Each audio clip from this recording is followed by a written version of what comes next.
ऐसे फैक्ट्स को जानने के लिए रेडी हो जाओ जो कि आपके दिमाग में नॉलेज का बैलेंस और बढ़ा देगी। फैक्ट नंबर 10, कॉमेडियन समय रैना ने एक बात कही थी, पहले आप वो देखो। ये तो साला जुकाम को ठीक करो ना, साला इतना चांद पे जा रहे हैं, मार्स पे लैंड हो रहे हैं, नाक ठीक करो पहले भाई, नाक इसको सही करो भाई, जुकाम का कोई इलाज निकालो, जुकाम का कोई इलाज ही नहीं पता तुम्हें। भाई की बात तो सही है कि इंसान चांद पे जा रहा है, मार्स पे जा रहा है, सोलर सिस्टम के बाहर जा रहा है, मिल्की वे का बाहर जाने का प्लान कर रहा है, लेकिन जुकाम का इलाज है ही नहीं। आप लोगों में से बहुत लोग जानना चाहते थे कि एग्जैक्टली ऐसा क्यों। देखो, पहली बात, कॉमन कोल्ड वायरस से होता है, ना कि बैक्टीरिया से। और जब कोई बैक्टीरिया आपके बॉडी में जाता है तो मान लो आपका सेल यहाँ पे है, तो बैक्टीरिया इसके आसपास आके आपके बॉडी को परेशान करता है। तो बैक्टीरिया जब आता है तो बैक्टीरिया का दवाई मिलता है, उसको लाओ और वो आसपास के बैक्टीरिया को मार देगा और आपको ठीक कर देगा पूरी तरह से।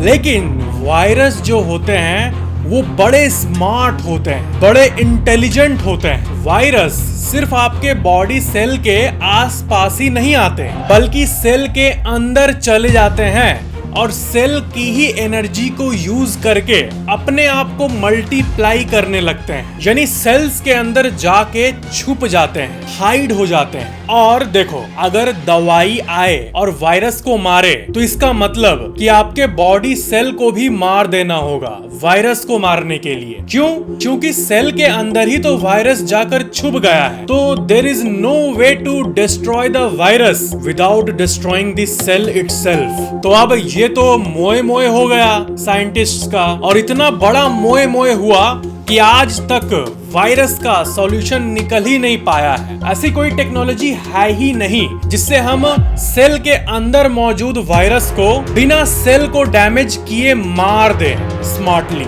ऐसा नहीं हुआ है आज तक, और ना ही भविष्य में अभी होता हुआ दिख रहा है। अब एक बात पे आप ध्यान दो, मैंने कहा वायरस सेल के अंदर जाके छुप जाता है, फिर भी ठीक था। लेकिन कुछ वायरस जैसे कि HIV का जो वायरस है वो सिर्फ सेल के अंदर ही नहीं जाता, बल्कि आपके जीन्स, आपका जो DNA है, जेनेटिक मटेरियल, उसमें जाके छुप जाता है। और ऐसा छुपता है कि कोई भी स्कैनर उसको पकड़ ही नहीं पाता है। आपके जेनेटिक मटेरियल में जाके HIV का वायरस मिल जाता है, और यही कारण है कि HIV इतना खतरनाक माना जाता है। कॉमन कोल्ड, जुकाम तो फिर भी ठीक है, वो तब भी वायरस उतने खतरनाक नहीं है, वो बस आपके सेल में जाके छुपते हैं, आपके जेनेटिक मटेरियल को तो टच नहीं करते हैं ना। लेकिन जो भयंकर वायरसेस होते हैं वो बॉडी का एक हिस्सा बन जाते हैं, इंसान को मारे बिना वायरस को नहीं मार सकते हैं। और यही कारण है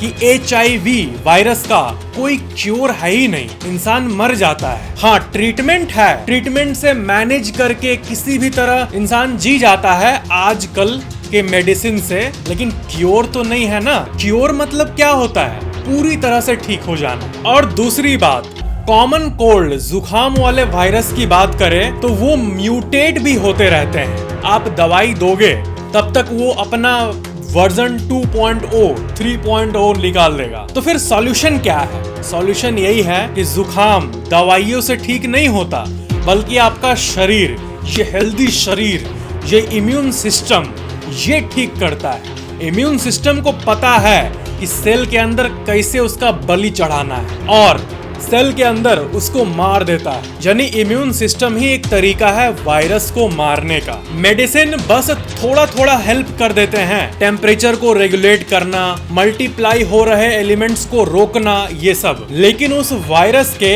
आत्मा को निकालने का काम, उन्हें मार के बलि चढ़ाने का काम आपका इम्यून सिस्टम ही करता है। सब्सक्राइब के बाद बेल आइकन पे क्लिक करके ये ऑल वाले ऑप्शन को हमेशा ऑन रखना, ताकि वीडियो आप तक हमेशा टाइम पे पहुंचे, और वीडियो को लाइक जरूर करना। फैक्ट नंबर 9, आप लोगों में से कई लोगों ने ये पूछा है कि सांप का विजन कैसा होता है। तो सांपों का विजन असल में एक कैमरा की तरह होता है। जितने भी जंगली सांप है उनका विजन कुछ ऐसा होता है, जहां पर आप नॉर्मल इंसान के विजन को देख सकते हो। हम चूहे को ऐसे देखेंगे, ओके, लेकिन सांप उनके बॉडी के गर्माहट हीट को रीड कर पाते हैं। जिस तरह थर्मल कैमरा जो होता है जिसमें हमें गर्माहट दिख सकती है किसी भी चीज की, बिल्कुल वैसे ही सांपों का नेचुरल थर्मल टेक्नोलॉजी एम्बेडेड रहता है। दैट्स गजब। और हाँ, क्विकली बता दूं, जिनके घर में पेट्स हैं, कुत्ते हैं, उसका कंपैरिजन देख लो आप।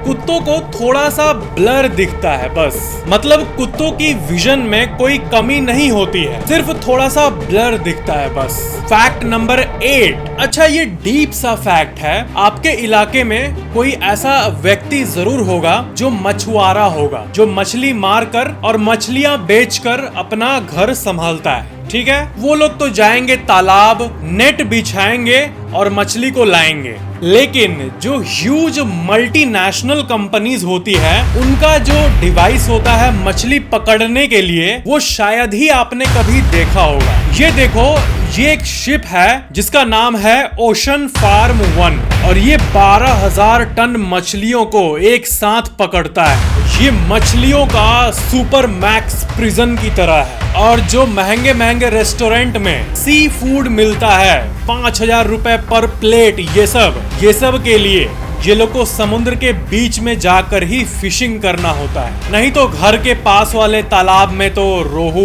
कतला यही सब मिलेगा। Fact number 7। कई लोग ये सोचते हैं कि पहले की जो जीवन थी वो काफी लंबी थी, पहले लोग 100 साल 150 साल जीते थे, पर एक्चुअली में ज्यादातर ऐसी कहानियों को सिर्फ बनाया गया है। वर्ल्ड के सर्वे के हिसाब से मैं भी ये फैक्ट देखा था तो बड़ा अजीब सा लगा था कि 1900s में एवरेज लाइफ एक्सपेक्टेंसी, यानी आम तौर पर एक इंसान कितना जीता है, ये सिर्फ 32 साल था बस, और अभी ये 75 के आसपास है। तो फिर हम लोग ऐसा क्यों कहते हैं कि हमारे जो दादाजी थे, अब देखो, जब मेरे दादाजी इस दुनिया से गए थे तब वो 90 के आसपास थे। तो देखो, आमतौर पे यही मानना है कि ओल्ड लोग बहुत जीते हैं, ये एक नॉर्मल है उनके लिए। बट दादाजी नाना जी इतना जी लिए तो ये नॉर्मल नहीं हुआ, क्योंकि उस समय का एवरेज 30 साल था, क्योंकि बीमारियां तो वही थी, इलाज कम था, फिर भी जी लिए इतना। तो एक तरह से ये अमेजिंग बात है। ये बोलना गलत है कि 100 साल जी लिए, अरे वो तो गांव के हैं इसीलिए जी लिए। कहने का मतलब है इतना जीना नॉर्मल बात नहीं है, बल्कि अमेजिंग बात है। 32 साल, ये क्या लाइफ एक्सपेक्टेंसी है यार। Fact number 6। पिछले वीडियो में एस्टेरॉयड वाला फैक्ट जो मैंने बताया था कि धरती पे 100 टन उल्का रोज गिरता है, तो इससे एक सवाल आता है कि हजारों प्लेन अभी रियल टाइम में आसमान में दौड़ रहे हैं, जैसा कि आप इस रियल टाइम मैप पे देख सकते हो। तो क्या उनके ऊपर एस्टेरॉयड नहीं गिर सकता है? तो अमेजिंगली ऐसा आज तक नहीं हुआ है कि कोई प्लेन पे उल्का पिंड टकराया हो। हालांकि ये पॉसिबल बिल्कुल है, और कितनी अमेजिंग बात है कि 100 टन पत्थर गिरता है और एक भी प्लेन को हिट नहीं करता है। तो फिर ये देख के ना एक चीज दिमाग में आती है कि शायद ये बात फेक है, ये फालतू की बात है कि 100 टन उल्का गिरता है धरती पे। और एक कमेंट भी था पिछली वीडियो में कि बिग फैन भाई, बट ये बताओ कि क्या प्रूफ है इस चीज का कि 100 टन उल्का धरती पे गिरता है। तो देखो, यहाँ पर मैं एक ब्रॉडर फैक्ट बता देता हूँ आपको। पहली बात, नासा के वेबसाइट पे आपको इसका आर्टिकल मिल जाएगा जहाँ से ये बात ली गई है। तो ये एक्चुअली में स्पेस एजेंसीज अपने रिसर्च से पब्लिश करती है। और दूसरी बात, कोई भी फैक्ट मैं आपको बताता हूँ और आपके मन में आता है कि इसके बारे में और जानना है, तो आप सिंपल सर्च कर सकते हो। अब उसमें टाइम लगता है, इसलिए मैं आपको यहाँ पर अच्छे से बता देता हूँ। लेकिन जो डीपली इंटरेस्टेड होते हैं वो पूरे फैक्ट का 1-2 वर्ड लेके सर्च करेंगे तो उनको मिल जाएगा। जैसे कि मैंने फैक्ट बताया कि धरती पे 100 टन पत्थर स्पेस से रोज गिरते हैं, तो आप सर्च करना अर्थ 100 टन मेटेरॉइड पर डे। ऐसे करके कुछ भी रैंडम सा मिलता जुलता लिखोगे तो वो आ जाएगा, पूरा डिटेल आ जाएगा। मेरा काम है अवेयरनेस देने का कि हाँ ऐसा भी कुछ होता है, और अवेयरनेस ही वो कारण है कि लाखों लोग आप लोग मेरे को देखते हो। बाकी डिटेल के लिए तो है ही। फैक्ट नंबर 5, ये एक इंटरेस्टिंग सा सवाल है भयंकर कुत्तों के बारे में। कोई पागल कुत्ता आपको काट दे तो आपको रेबीज होने का चांसेस बहुत रहता है, इसलिए टीका दिया जाता है। चांसेस में ऑलमोस्ट 80% चांस है कि रेबीज होना ही है, और 20% लकी ऐसे होते हैं, कुछ कुछ लोग नहीं होते हैं जो कि कुत्ते से इन्फेक्टेड होते हैं और गांव में रहने के चलते नहीं लगवाते हैं टीका, फिर भी उनको कुछ भी नहीं होता है। वो कुछ कुछ लकी लोग होते हैं, लेकिन टीका हमेशा लगवा लेना ही चाहिए। तो एक सवाल है कि कुत्ता काटने पे रेबीज हो सकता है क्या? टाइगर या लायन या जंगली शेर का कोई दांत लग जाए गलती से स्किन में तो क्या रेबीज होता है? तो आंसर है नहीं। अब ये बड़ा अजीब साउंड करता है कि कुत्ता काटने पे रेबीज हो रहा है और जंगली शेर के मुंह पे टच होने पे कुछ नहीं हो रहा है। तो देखो क्या है कि शेर जो रहता है वो जंगलों में रहता है और कुत्ते रहते हैं गलियों में, इंसानों के बीच में, गंदगी में, पॉल्यूशन में। और ऐसे कंडीशन में किसी एक पागल कुत्ते को बीमारी है तो वो बाकियों में भी बड़ी तेजी से शहर के अंदर स्प्रेड होती है। यानी ये सिचुएशन ऐसा है कि यहाँ पर बीमारी तेजी से फैलती है, लेकिन जो जंगली जानवर है उनका अपना पीसफुल दुनिया है और वो उतने इन्फेक्शन वगैरह से इंटरैक्ट नहीं करते हैं जितना शहर के जो कॉमन एनिमल्स हैं वो करते हैं गंदगी वगैरह से। और इसलिए शेर के काटने से रेबीज नहीं होता है, लेकिन एक सामान्य कुत्ता काट दे तो हो जाता है। और हाँ, टेक्निकली बात करें पूरी तरह से तो उनके काटने से भी रेबीज हो सकता है, लेकिन चांस बहुत कम होता है, 4-5%। फैक्ट नंबर 4, देखो कभी भी मुझे ये जानना होता है कि एक फिल्म को बनाने के लिए कितना पैसा लगा और उस फिल्म ने कमाया कितना, तो मैं सिंपली गूगल पे जाके सर्च करता हूँ और विकिपीडिया पे जाता हूँ, क्योंकि विकिपीडिया के पेज पे हमें किसी भी मूवी का बजट और बॉक्स ऑफिस दिख जाता है। और आप लोगों में से भी बहुत लोग करते होंगे इस चीज को, पर अभी मैं आपको एक ऐसा मूवी पेज दिखाऊंगा जो कि यकीन नहीं होगा आपको। 1997 में एक मूवी आई थी ट्रोजन वॉर नाम की, और जितना एक नॉर्मल मूवी में बजट लगता है उतना लगा। और 1997 में जब पैसे की कीमत और ज्यादा थी, तब के समय में इसको बनाने में 100 करोड़ रुपए लगे थे, जैसा कि आप देख सकते हो $15 मिलियन।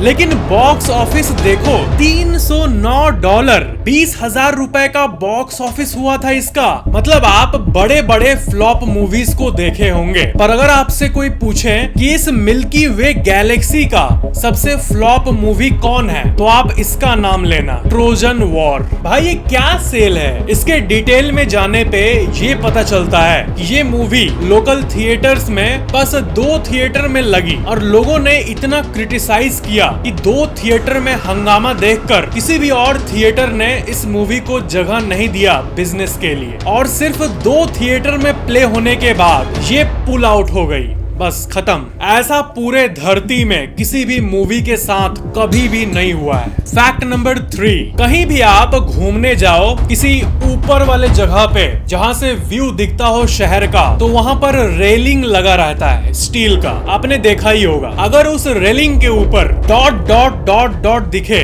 कुछ ऐसा, तो ये मत समझना कि ये गर्मी के चलते हुआ है या फिर इसको घाव हो गया है या फिर फॉल्टी रेलिंग लगा हुआ है। असल में ये ब्रेल है, वही ब्रेल जो कि उन लोगों की भाषा है जो कि टच कर कर रीड करते हैं। जैसे कि ये जो रेलिंग है ये डिस्क्राइब करता है कि आगे का व्यू कैसा है, पहाड़ है, नदियां हैं, तो उनके लिए ऐसा बना रहता है। तो ऐसे वियर्ड रेलिंग को देखकर कंफ्यूज मत होना। फैक्ट नंबर 2, भारत को अंतरिक्ष से कई बार कैप्चर किया गया है, लेकिन पहला कलराइज्ड फोटो जो कि कैप्चर किया गया था भारत का, वो ये था जो कि 1966 में ही कैप्चर किया गया था जेमिनी 11 स्पेसक्राफ्ट से, जो कि नासा का एक स्पेसक्राफ्ट था। और ये वो आइकॉनिक सिंगल शॉट पिक्चर है जो कि इस स्पेसक्राफ्ट ने कैप्चर किया था। इसमें नीचे श्रीलंका को देख के अमेजिंग लग रहा है। मतलब आम तौर पे